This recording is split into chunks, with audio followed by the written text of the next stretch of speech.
কোনো দরকারি কাজে যাচ্ছে। কিন্তু কিছু দূর যাওয়ার পর মেয়েটা খেয়াল করে তার বাবা মা বসত বাড়ির রাস্তা ছেড়ে কৃষি জমির দিকে যাচ্ছে।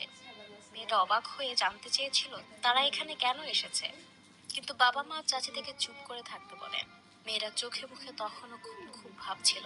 ঘুম থেকে তো কিছুক্ষণ আগে উঠেছিল। কিছুক্ষণ পর তারা একটা ভুট্টা খেতে কাছাকাছি আসে। এখানে এসেও কৌতূহলী হয়ে বাবা মা চাচিকে জিজ্ঞেস করতে চেয়েছিল তারা এত রাতে এখানে কেন এসেছে, কিন্তু তার আগে পেছন থেকে জান্নাতের হাত এবং মুখ চাপটে ধরে যাতে চিৎকার করতে না পারে। তারপর মাথায় এবং শরীরে রড দিয়ে জোরে জোরে আঘাত করতে থাকে। যতটা আঘাত করলে একটা মানুষ মারা যায় সে পর্যন্ত আঘাত করতে থাকে। মেয়েটা ছুটে দৌড় দিতে চেয়েছিল, কিন্তু আকস্মিক আঘাতের কারণে আর দৌড়াতে পারেনি। তারপর বাবা মা এবং চাচি শাহিনা বেগম মিলে ধারালো দা দিয়ে মেয়েটিকে কোপাতে থাকে। মেয়েটা তখন অনেকটা নিস্তেজ হয়ে যায়, তীব্র যন্ত্রণায় গোঙাচ্ছিল শুধু। তিনজন মিলে অনবরত কোপাতে থাকে মেয়েটাকে। চারদিকে রক্ত আর রক্ত। অতঃপর সেখানে মারা যায় মেয়েটি। সংসার মানুষ সন্তানের জন্য করে, এই সুন্দর সুন্দর সন্তানটাকে সম্পত্তির লোভে ওরা ধ্বংস করে। পূর্ব পরিকল্পনার অংশ হিসেবে বাবা মা এবং চাচি মিলে মেয়েটাকে মেরে এই ভুট্টা খেতে রেখে চলে আসে। এই ঘটনা ঘটেছে শনিবারে। পরদিন সকালে স্থানীয় কৃষকরা যখন জমিতে কাজ করতে যায় তখন সেখানে জান্নাতের লাশ দেখতে পায় তারা। লাশ দেখতে পেয়ে খোঁজ দেয় বাবা মাকে। তারা এসে কতক্ষণ কান্নাকাটি নাটক করে যাতে কেউ বুঝতে না পারে।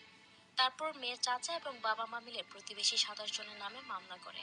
পুলিশ তাৎক্ষণিক সে প্রতিবেশীদের আটক করে জিজ্ঞাসাবাদ শুরু করে, কিন্তু পুলিশ কিছুতেই সুরাহা করতে পারছিল না এ হত্যাকাণ্ড। সবাই অস্বীকার করছিল। পুলিশ আরো জোর দিয়ে জিজ্ঞাসাবাদ করে, কিন্তু কাজ হয় না। এর দুদিন পর পুলিশ লাশের ময়নাতদন্ত করে কিছু ক্লু পায়।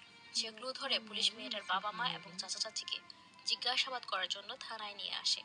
তারা থানায় এসে ওই প্রতিবেশীদের বিরুদ্ধে সাক্ষ্য দিতে থাকে এবং তাদের ফাঁসি দিতে বলে। বাবা মা বারবার বলতে থাকে আমার মেয়েটাকে এই প্রতিবেশীরাই মিলে মেরেছে, কিন্তু পুলিশ সে কথায় পাত্তা না দিয়ে তাদের স্বাভাবিক ইনভেস্টিগেশন চালিয়ে যেতে শুরু করে। এক পর্যায়ে যখন জোরালো জিজ্ঞাসাবাদ শুরু করে এবং ক্লুগুলো সামনে নিয়ে আসে তখন চাচি শাহিনা বেগম পুলিশের কাছে স্বীকার করে ফেলে যে তারাই মেয়েটাকে শনিবার রাতে মেরেছে।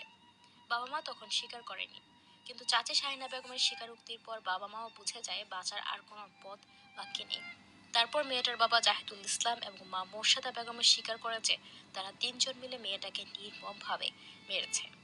তারপর মারার কারণ জিজ্ঞেস করায় তারা জানায় প্রতিপক্ষ প্রতিবেশীদের ফাঁসাতে তারা নিজ মেয়েকে বলি দিয়েছে। প্রতিবেশীদের সাথে তাদের একটা 32 বিঘা জমি নিয়ে ঝামেলা চলছিল বহুদিন ধরে। তার চাচি শাহিনা বেগম তাদের প্ল্যান দিয়েছিলেন নিজের মেয়েকে মেরে ওই জমিতে রেখে আসতে। তারপর তারা মামলা করবে প্রতিবেশীদের নামে। এতে করে মামলায় প্রতিবেশীদের জেল হলে তারা সহজে 32 বিঘা জমিটা দখল নিয়ে নিজেদের করে নিতে পারবে। এজন্য তারা 27 জন প্রতিবেশী নামে মামলা করেছিল যাতে ওই পরিবারের সবার জেল হয়। এই স্বীকারোক্তিগুলো কুড়িগ্রাম সদর থানার অফিসার ইনচার্জ মোহাম্মদ হাবিবুল্লাহ সংগ্রহ করেছেন এবং নিজে ভেরিফাই করে সত্যায়িত করেছেন। তাছাড়া মেয়েটাকে কিভাবে কিভাবে মারা হয়েছিল সে ঘটনার স্বীকারোক্তিও বাবা মায়ের কাছ থেকে পুলিশ নিয়েছে। জান্নাতি মেয়েটার বয়স খুব বেশি ছিল না, 15 বছর বয়স ছিল মাত্র। পড়াশোনা করতো ক্লাস 9-এ। গ্রামের সবাই এই ঘটনায় খুবই অবাক হয়েছে এবং মেয়েটার জন্য শোকাহত হয়ে কেঁদে কেঁদে বলছিলেন মেয়েটার আচার ব্যবহার খুবই ভালো ছিল। মেয়েটার স্কুলের শিক্ষক ও